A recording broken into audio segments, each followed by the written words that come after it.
แล้วทุกท่าน Toyota Fortuner ปี 2013 ใหญ่สุดสายเริ่มออปชั่นเต็ม กล่องหอบขั้น360องศาจอ Android เดี๋ยวพาทุกท่านไปรับชมกันได้ไป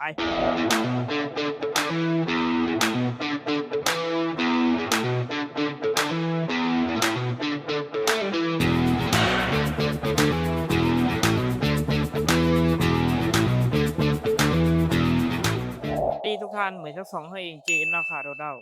คำจริงโจนัสจันทสอน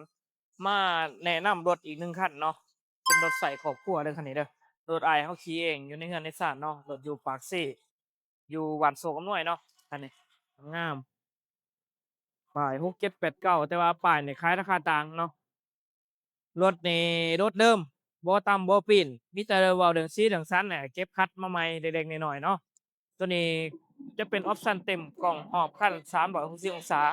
เป็นใหญ่สุดสายเดิมเอกสารร้อยเนาะเด็กเดิมเป็นป้ายโอนซื้อได้ทุกแข้งสวยๆงามๆเนาะเป็นสีขาวออโต้กระเทยเด้อทุกท่านว่าออปชันนี่ให้มาเต็มบ่ไฟฟ้าเนาะแอร์หลัง7ที่นั่ง SUV เนาะ ราคาเต็มคันนี้ถืออยู่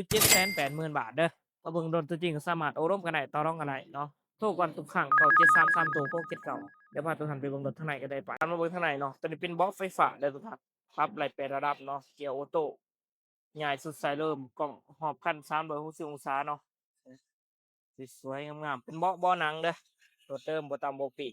กว้างสะดวกสบายเนาะแอร์หลังเย็นเนาะงามๆสะอาดสะอ้านรถใช้งานน้อยเนาะ อะไรมัลติฟังก์ชันเนาะงามๆของหอบคัน360องศาเปิดปิดเซ็นเซอร์ของกล้องสะดวกสบายเนาะ7ที่นั่งสะอาดสะอ้านเด้อมีแอร์หลังให้พร้อมเจ้างามใส่เนาะเดิมๆงามๆสะอาดสะอ้านชั้นนี่ให้มาเต็มเนาะเปิดปิดปรับแบนได้มีลำโพงเทิงๆปุ่มคอนโทรลในพวงมาลัยไม้สีฟ้าแต่ดอกเพดานงามสะอาดสะอ้านประหยัดน้ำมันเนาะ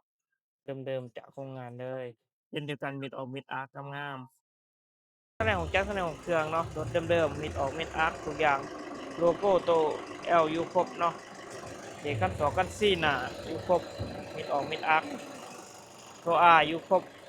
เนาะหัวหนอหัวน็อตว่าท่านแก๊สท่านมาจักใหม่จักดิฟอรีแล้วทุกอย่างกันโลโก้โตโยต้าอยู่ครบเนาะมีรถว่าท่านไหนล่างอันนั้นไม่จักเลยบ่มีอายบ่มีควันเพ้นพอเพ้นเพจ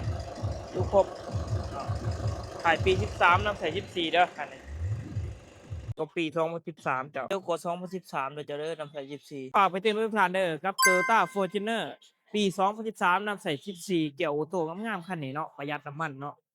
สดผ่อนเทิร์นได้เป็นเดือนเป็นปีได้สบายเด้อทุกท่านเด้อราคาเต็มคันนี้แม่นถืออยู่780,000 บาทราคานี้แม่นจะบ่รวมป้ายเนาะถ้าได้อย่างไรป้ายก็มาโอ้มาร่วมกันได้เนาะราคาอีกราคาหนึ่งเจ้าเนาะท่านใดมักกะทักมาได้เจ้า733โต679ฝากติดตามทุกช่องทางเจนราคารถเรา หากจะเองโจนัสเจมสอนขอขอบใจทุกท่านหลายๆ